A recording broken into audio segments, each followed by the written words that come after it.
কাহিনীর শুরুতে আমরা ইলিয়া নামে একটা মেয়েকে দেখি যে সে বনকে রক্ষা করে, মানে বনের যত পশু পাখি আছে সবগুলিকেও দেখভাল করে। আর এখানেই তার কলেজ আছে, কলেজের থেকে এসে সে সবসময় এসবগুলিকে দেখভাল করে। তো একদিন হঠাৎ করে সে বনের ভিতরে অনেকগুলি গাড়ি চলে আসলো। তখন সে এখানে জানতে পারে যে এখানে অনেক বড় একটা বিল্ডিং হবে, তাই জন্য এখানে সবগুলি গাছকে কাটবে।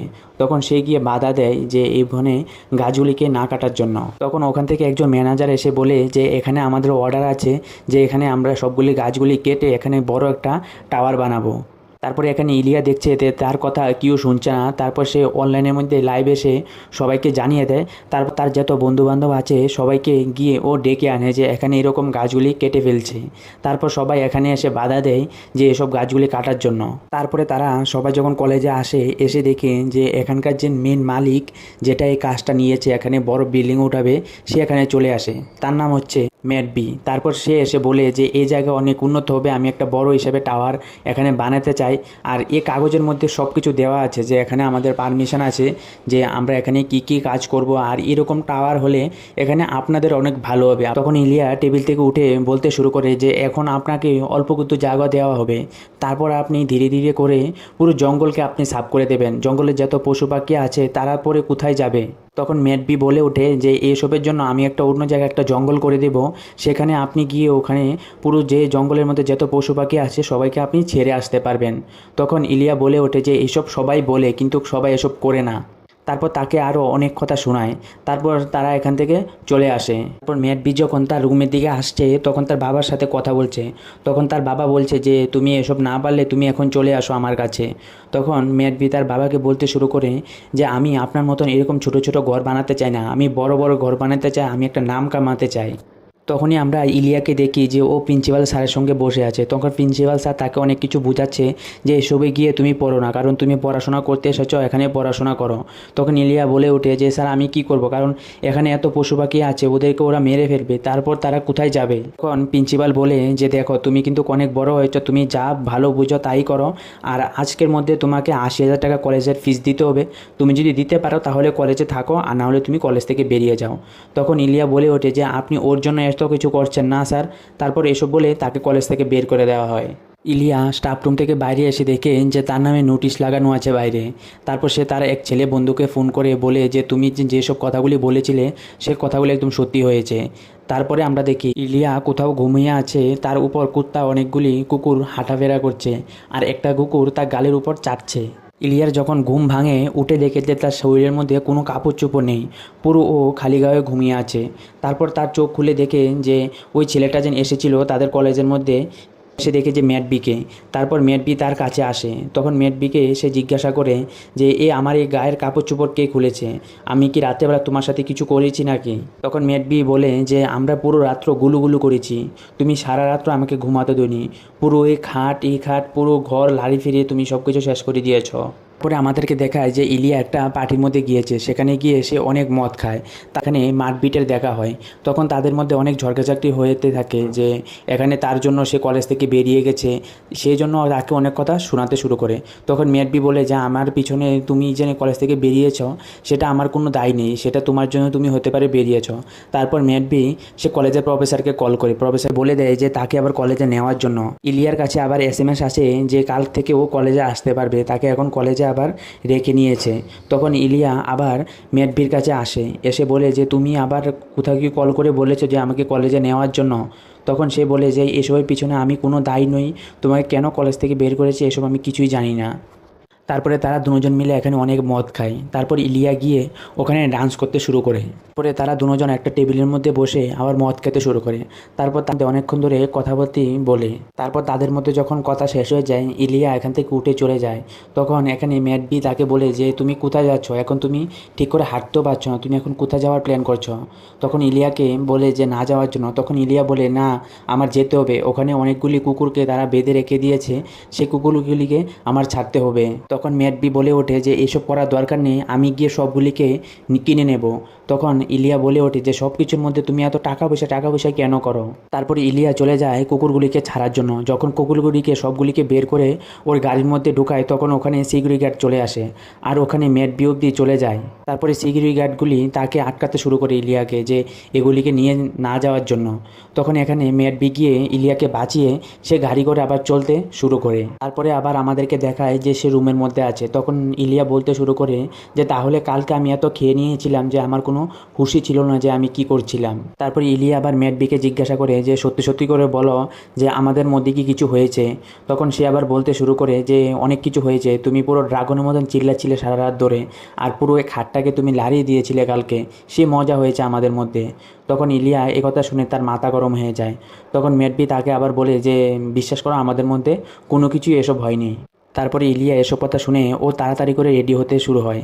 তারপর ম্যাডবি এখান থেকে গিয়ে তার জন্য শরবত বানিয়ে আনে। তখন ইলিয়া বলে যে আমি এখন চলে যাচ্ছি।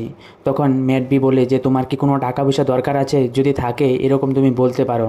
তখন ইলিয়া বলে যে তুমি কি আমার ঘুষ দেওয়ার জন্য এই সব কাজ কারবার করছো, যাতে তুমি ওখানে এইসব গাছগুলোকে কেটে তুমি বড় বিল্ডিং বানাতে পারো। তখন ম্যাডবি বলে যে না, এসব কিছুই না, কারণ মেয়েদেরকে অনেক কিছু এরকম পছন্দ হয়, তাই জন্য তোমাকে আমি জিজ্ঞাসা করেছি। তখন ইলিয়া বলে যে আমি অন্যদের মেয়ের মতন না, আর তুমি আমাকে কেনার জন্য এরকম কোনো তুমি ভেবেও না। তখন ম্যাডবি বলে ওঠে যে এসবে আমি তো এই বড় বিল্ডিং বানিয়ে ছাড়বো, তুমি যা ইচ্ছা তা করো। তখন এখান থেকে ইলিয়া যাওয়ার সময় এটাও বলে যায় যে আমি কয়েকদিন পর আসছি, এসে আমি কিন্তু এই কুকুরগুলিকে নিয়ে যাব, এতদিন তুমি কুকুরগুলিকে দেখভাল করবে।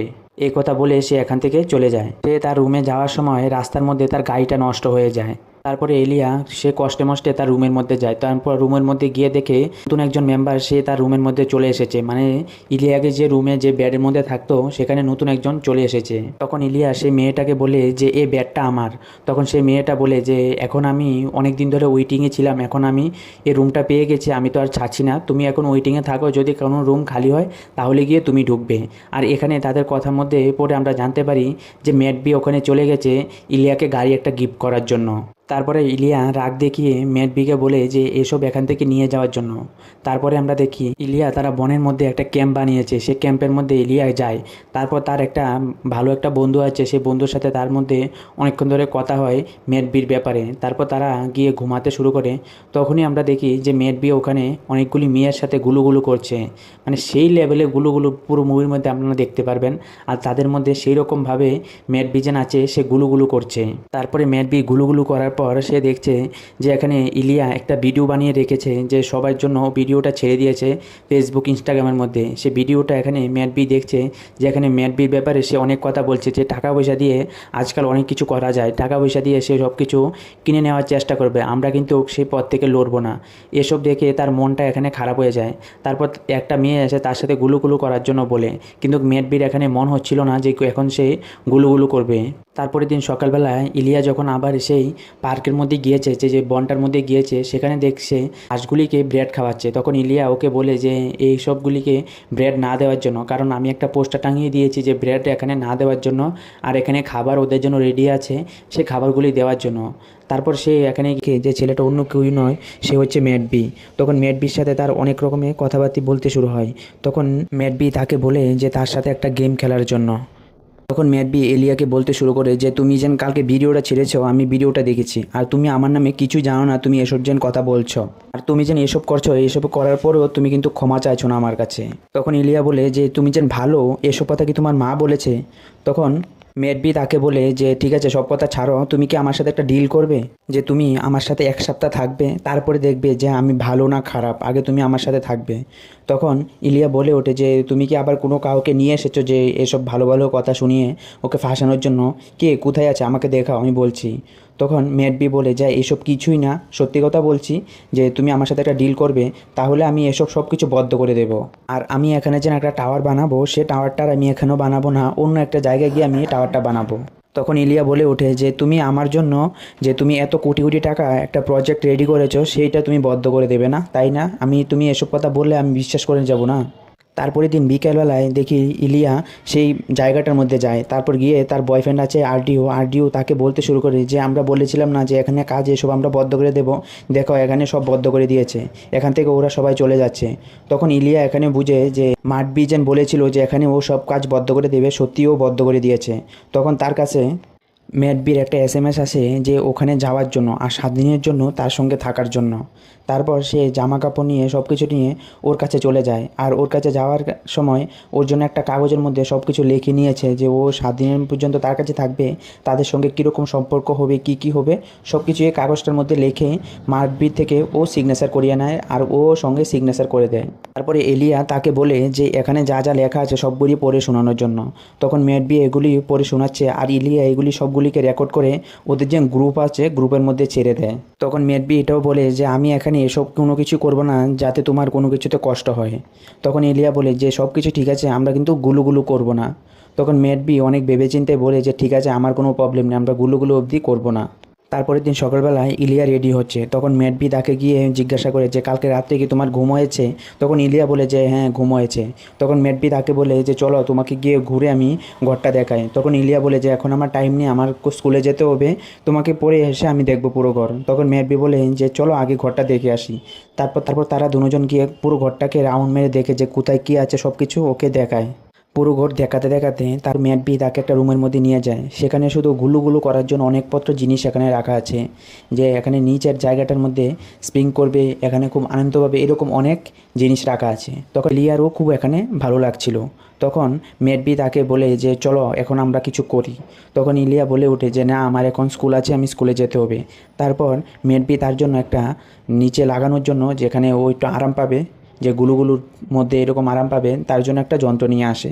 তারপর সেটাকে ওর ভিতরে লাগিয়ে তাকে বলে যে কলেজে যাওয়ার জন্য, আর এটাকে যাতে ও না খুলে, যদি এটা খুলে তাহলে কিন্তু তাদের যে কন্ট্রাক্ট আছে সেটা নষ্ট হয়ে যাবে। তারপরে সে কলেজে যায়, কলেজে গিয়ে এক্সাম যখন স্যারের সামনে দেবে তখন এখান থেকে ও মোবাইল দিয়ে ভাইব্রেশনটা ও বাড়িয়ে দেয়। তখন তার ভিতরে অনেক গুলুগুলু হচ্ছিল, ও ঠিক করে বসতে অবধি পারছিল না, পুরো শরীর এখানে গুলুগুলু করার জন্য ওর এরকম হয়ে গেছে।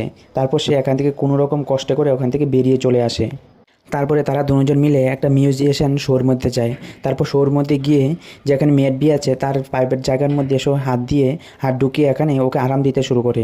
তখন ও হাতটা সরিয়ে দেয় ইলিয়া। তখন ম্যাডবি বলে যে তুমি যদি এখন হাতটা সরাও তাহলে কিন্তু আমাদের ডিলটা এখন নষ্ট হয়ে যাবে। তারপর সে এখানে চিল্লাতে শুরু করে। তারপর এখান থেকে তারা সবাই যখন ওদের দিকে তাকিয়ে রয়েছে তারা ওখান থেকে বেরিয়ে চলে আসে। বাইরে আসার পর ম্যাডবি তাকে বলে যে সে কি গাড়ি চালাবে নাকি। তখন ইলিয়া বলে যে আমি ঠিক করে তো গাড়ি চালাতে পারি না, যে আমার কাছে ড্রাইভিং লাইসেন্সও নেই যে আমি গাড়ি চালাবো। তারপর তারা দুজন গাড়ির ভিতরে ঢুকে যে ইলিয়া গাড়ি চালাতে শুরু করে। তখন ম্যাডবি যে তার নিচের যে গর্তটা আছে গর্তটার ভিতরে সে আগুন ঢুকাতে শুরু করে আর লাড়াতে শুরু করে। তখন ইলিয়া বলে ওঠে যে ঠিক আছে, তাহলে এখন পর্যন্ত গর্তর মধ্যে তুমি আঙুল দিয়ে রাখো, দেখবো কে আগে এখান থেকে হাতটা সরায়। তারপরে ইলিয়া এখানে খুব আরাম পাচ্ছিল তখনই তাকে বলে দেয় যে এখান থেকে যাতে হাতটা না সরায়। তারপর হঠাৎ করে তাদের গাড়িটা অ্যাক্সিডেন্ট হয়ে যেত। তারপর ম্যাডবি সে গাড়িটাকে রাস্তার মধ্যেই দাঁড় করিয়ে দেয়। তখন সেখানে পুলিশ আসে। তারপরে সিনে আমরা দেখি সকালবেলায় ম্যাডবি ইলিয়াকে ডাক দিয়ে উঠাচ্ছে যে চলো আজকে গিয়ে আমরা তোমার যে গুলুগুলু জায়গা আছে দুটা জায়গায় সেখানে আমরা আজকে একটা চকলেটের মতো বানিয়ে আনবো, আর আমার যে কলাটা আছে সে কলাটা অবধি আজকে বানিয়ে আনবো, তারপর আমরা একটা গেম খেলবো চলো। তারপর তারা গিয়ে এইসব বানায়। ওই দিন রাত্রেবেলা তারা যখন খাবার দাবার শেষ করে তখন যে চকলেটগুলি বানিয়েছিল সেখানে নিয়ে আসে। তখন তাদের মধ্যে একটা গেম হয় যে কে আগে কোনটাকে খাবে। তারপরে এখানে অনেক তাদের মধ্যে একটু রোমান্টিক গুলুগুলুর মতন হয়ে যায়। তারপরের দিন সকালবেলা ইলিয়া তার বাবার সাথে কথা বলছে। তার বাবা বলছে যে তার বাবার বাড়িতে যাওয়ার জন্য, কিন্তু ইলিয়া ওকে বারণ করে দেয় যে আমার কলেজে অনেক পড়াশোনা আছে, আমি এখন যেতে পারবো না। তখন এইসব কথা ম্যাডবি এসে শুনে ফেলে। তখন ম্যাডবি যাকে জিজ্ঞাসা করে যে তোমার বাবা এত করে বলছে তুমি যাচ্ছ না কেন। তখন বলে যে আমার মা মারা গেছে ছোটোবেলায়, তখন থেকে আমার বাবা আমার জন্য কোনো খেয়াল কিছু রাখে না, তাই জন্য আমি আমার বাবাকে দেখতে চাই না, ওখানে গেলে আমার ভালো লাগে না, তাই আমি যেতে চাই না। তারপর ম্যাডবি তাকে রাজি করায় যে তার বাবার সাথে আজকে দেখা করার জন্য। তাকে রাজি করায় যে চলো আজকে আমরা দুজন গিয়ে তোমার বাবার সাথে দেখা করে আসি, তোমার মাইন্ডও একটু ফ্রেশ হবে। তারপর এ কথা বলে তারা বেরিয়ে যায় যে তার বাবার সাথে দেখা করার জন্য। তারপর তারা যখন তার বাবার সাথে দেখা করতে যায় তার বাবা তাকে নিয়ে অনেক টর্চারের কথা শুরু করে, যে ছোটোবেলা ও কীরকম ছিল, অনেক কিছু ওর সঙ্গে মজা করতে শুরু করে। কিন্তু এলিয়ার এখানে এসব ভালো লাগছিল না। তারপর সে খাবার খাচ্ছিল, সে খাবার থেকে উঠে এসে উপরে চলে যায়। তখন মেয়ের বিও তার পিছে পিছে চলে আসে। তখন ইলিয়া বলে ওঠে যে বাবা এসব শুধু এমনিই দেখাচ্ছে, ও আমাকে এক ফুটও ভালোবাসে না। এমনি ও মা যাওয়ার সময়, মা যখন মারা গেছে তখন সে আমার একবারও খবর নেয়নি, এখন সে এসব কেন দেখাচ্ছে? আমার এখন ভালো লাগছে না, আমি এখানে আর থাকতে চাই না। আমি তোমাকে আগে বলেছিলাম যে এখানে আমি আসতে চাই না। তারপর তারা দুজন এখান থেকে চলে আসে। তারপরে তারা যখন মেডবির ঘরের মধ্যে আসে, তারপর তারা ঘুমিয়ে যায়। তারপরের দিন সকালবেলায় মেডবি ইলিয়াকে বলে যে গরম কাপড় পরার জন্য ওরা ঘুরতে বেরোবে। তারপর তারা ঘুরে এসে ঘরের মধ্যে মেডবি তার গায়ের মধ্যে আর্ট করতে শুরু করে, যে পুরো গায়ের মধ্যে আর পুরো শরীরে যত কাপড় চোপড় আসে ও খুলে ফেলে। তখনই মেডবি যখন তার সাথে গুলুগুলু করতে যাবে তখন ও রাজি হয়ে যায়। তারপর ভিতরে যখন কলাটা ঢুকিয়ে দেয় তখনই ইলিয়া বলে ওঠে যে না, এখন আর আমরা করব না, এখন তুমি তোমার কলাটা বের করে নাও, এখন আমার মুড নেই যে করার জন্য। তারপর এসব কথা বলে ও এখান থেকে উঠে চলে আসে। তারপরে তারা বারিন্দার মধ্যে দুজন মিলে কফি খাচ্ছে। তখন ইলিয়া তাকে বলে যে আজকে আমি তোমার বাবার সাথে গিয়ে দেখা করতে যাই, চলো। মেয়েরবি তাকে বলে যে তুমি আজকে শুধু তোমার লাস্ট দিন, এই দিনটাকে তুমি এত খারাপভাবে নিতে চাও, আমার ওদের সাথে গিয়ে দেখা করার জন্য আমার ভালো লাগে না, তাই আমি যেতে চাই না। কিন্তু এসব কথা বলার পর মেডবি এখানে ও রাজি হয়ে যায় যে ইলিয়া এসব কথা বলেছে যে যাওয়ার জন্য। তারপর ওকে নিয়ে ওর বাড়িতে যায়। তারপরে তারা সবাই মিলে ওখানে ডিনার করতে বসে। তখন মেডবিরের বাবা তাকে বলতে শুরু করে যে তোমার গার্লফ্রেন্ডটা কিন্তু দেখতে অনেক ভালো, অনেক সুন্দর, আর ওর পিছপাড়াটা দেখেছো, খুব সুন্দর দেখতে। তারপর এসব মেডবি এসব কথা শুনে বলছে যে তুমি এসব কথা কি বলছো, এখন এসব কথা বলো না, ওর সাথে গিয়ে আগে কথাবার্তা বলো, দেখো ও কীরকম মেয়ে। তারপর মেডবির বাবা যখন একসাথে বসে খাবার খাচ্ছে তখন ইলিয়াকে জিজ্ঞাসা করে যে তোমার বাবা কি করে। তখন ইলিয়া বলে যে আমার বাবা এরকম বেশি কিছু কাজ করে না, কিছু কাঠের কাজ করে বাড়িঘর বানায়, এরকমই করে। তখন ইলিয়া এটাও বলে যে এরকম যেন আপনি গাছপালা কেটে এরকম বড় বড় আপনি বিল্ডিং বানাচ্ছেন, এসব কি ভালো? এসব তো ভালো না, পরিবেশের জন্য এসব কিছু হয় না। তখন মেডবির বাবা ওকে বলতে শুরু করে যে তোমাদের মতন মানুষই, গরিব মানুষই যে দেশের জন্য কিছুর জন্য কিছু করতে পারবে না, শুধু ডায়লগ ফিরবে এইসবই। তখন এখানে ইলিয়ার খুব খারাপ হয়। তখন মেডবি এখান থেকে রেগে উঠে বলে যে ওর কাছে ক্ষমা চাওয়ার জন্য মেডবির বাবাকে। তখন মেডবির বাবা তার কাছে এসে বলে যে তাকে ক্ষমা করে দেওয়ার জন্য। তারপর তারা দুজন উপরে আসে, তাকে দেখাতে শুরু করে যে তার বাবার রুম কোনটা, তার রুম কোনটা। তারপরে উপরে আসার পর ইলিয়া তাকে চুমা দিয়ে ফেলে। তারপর তাদের দুজনের মধ্যে অনেকক্ষণ ধরে চুমাচাটি চলে। তারপর তাকে নিয়ে একটা ঘরের মধ্যে নিয়ে যায় ইলিয়াকে। তারপর এখানে পুরো একদম খালিকাও একদম পুরো নাচ করতে শুরু করে দুজনের ভিতরে। তার ভিতরে কলাটা যখন ঢুকায়, যে সাউন্ডটা মারে, মানে আপনারা যখন পুরো মুভিটা দেখবেন তখনই বুঝবেন সে দারুণ। এখানে পুরো একজন একজনের প্রতি পুরো একদম পুরো শরীর দিয়ে দিয়েছে তারা। তারপরে আমরা কয়েকদিন পরে দেখি মেরবি একটা কুকুরকে সঙ্গে নিয়ে পুকুর পাড়ে বসে যে মাছগুলিকেও খাবার দিচ্ছে, আর ওখানে ইলিয়া মোবাইলের মধ্যে ছবিগুলি দেখে ও কান্না করতে শুরু করে দিয়েছে। মেরবির ছবি ছিল, তার যে ছেলে বন্ধুরা ছিল তাকে আবার ভিডিও কল করে তাকে বলে যে তাকে ক্ষমা করে দেওয়ার জন্য, কারণ তাকে ফোন করে অনেক কথা শুনিয়েছিল, তাই জন্য ওকে এসব কথা বলছে। তখন ইলা বলে যে আমার দেখো, এখন আমার তোমার সাথে কোনো কথা বলতে কোনো ইচ্ছে করছে না। তারপর এসব কথা বলে ও মোবাইলটা কেটে দেয়। তারপরে ইলিয়ার যে দিনগুলিও ভালো যাচ্ছে না। আর পরের দিন আমরা দেখি যে মেটপের বাবা তার বাড়ির মধ্যে আসে। তখন এসে তার বাবার আর তার মধ্যে অনেকক্ষণ লড়াই হয়ে যায়, কারণ তারা এখানে যে বড় বিল্ডিংটা শুরু করেছিল, যে মেটবে এখানে যে পুরো বাড়িটা বানাবে, যে এত বড় টাওয়ারটা বানাবে, এখানে তাদের জন্য কোনো কাগজপত্র নেই যে এখানে তারা এই গাছপালা পুরো কাটবে। এখানে তার বাবা চালাকি করে তার জন্য এসব করেছিল, কিন্তু এসব কথা মেটপে বুঝে ফেলেছিল। তারপর তার বাবাকে বলতে শুরু করে যে আমার তোমার কোনো দরকার নেই, আমার নিজের পরিশ্রমে আমি কিছু একটা বানাবো। তারপরে আমরা দেখি যে মেডভে এলার কাছে গিয়েছে, যেখানে বনের জঙ্গলটার মধ্যে। তারপর এলাকে গিয়ে বলছে যে দেখো, আমাদের মধ্যে যা কিছু হয়েছে তুমিও ভুলে যাও, আমিও ভুলে যাব, তাদের আমাদের মধ্যে দুটোটাই ভালো হয়ে যাবে। তারপর এসব কথা যখন বলে মেডবি আবার ওর রুমের দিকে আসছে হেঁটে হেঁটে রাস্তার মধ্যে, তখন এলা পিছন দিয়ে ডাক দেয়। তারপর এলা এসে তাকে জড়িয়ে ধরে, কারণ দুজনের মধ্যেই একটু গুলুগুলু চলছিল যে তারা একজন একজনকে ভালোবাসে। তারপরে আমরা দেখি যে মেডবে এলাকে নিয়ে তার ঘরের মধ্যে আসে। তারপর আসার পর তার শরীরে সব কিছু জামা কাপড় খুলে তার শরীরটাকে টিপতে শুরু করে, মানে বুঝতে পারছেন তো যে কীগুলি টিপছে। তারপর টিপতে টিপতে তাকে পুরো দড়ি দিয়ে বেঁধে ওকে অনেক আরাম দিতে শুরু করে। যে মেডবের যে কলাটা আছে, কলাটা বের করে ওর পিছন দিয়ে ঢুকায়, সামনে দিয়ে ঢুকায়, সব দিকে ঢুকিয়ে ওকে আরাম দিতে শুরু করে। তারপরে এখানেই পুরো ছবি শেষ হয়ে যায়। আর আপনাদের যদি এরকম কাহিনী, এরকম মুভি আরও শুনতে ভালো লাগে, তাহলে অবশ্যই চ্যানেলটাকে সাবস্ক্রাইব করে আর জানিয়ে দেবেন যে আপনারা এরকম কাহিনী শুনতে চান। তো আজকের জন্য বাই। আর যদি ভিডিওটা ভালো লেগে থাকে তাহলে অন্যদের সাথেও শেয়ার করে দিতে পারেন। তো বাই।